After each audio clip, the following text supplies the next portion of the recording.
Sandbox Sports, Damon Gonzalez. I'm here with Naomi Vasquez. How you doing, Naomi? Wonderful. I'm blessed every day.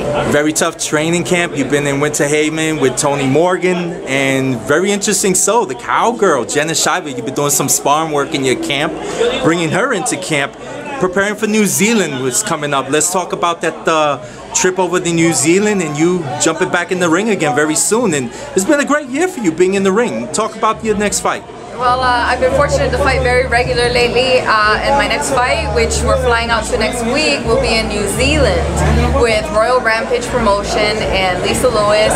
It's a primarily woman card. It's going to be the first time New Zealand ever has WBC title fights ever in the history. So it's an honor for me to be a part of it. It's an honor for me to fly out to New Zealand. And what can I say? God is good, man. Wow, what are your thoughts of this experience? You went from Mexico to Brooklyn, now to New Zealand. This has been a great year for you.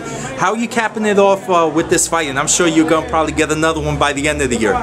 Yeah, for sure. Well, I think this is a great middle fight. I've been up against top class fighters like Heather Hardy, who was 14 or 15-0. Mariana Juarez was like 50-8 or something. So I think now that I'm going up against a fighter like Michelle Preston, which I'm not taking anything from her, she's got a 7-7 record. She's a little more similar to my experience. It's going to be an explosive, dynamic fight. She's a favorite fighter over there in New Zealand, but with the experience that I've had with fighters like Mariana Juarez and Heather Hardy, I just feel like I'm not going to be a force to be reckoned with when I'm there in New Zealand. So. And we definitely look forward to seeing that fight, and we wish you luck in New Zealand. Thank you.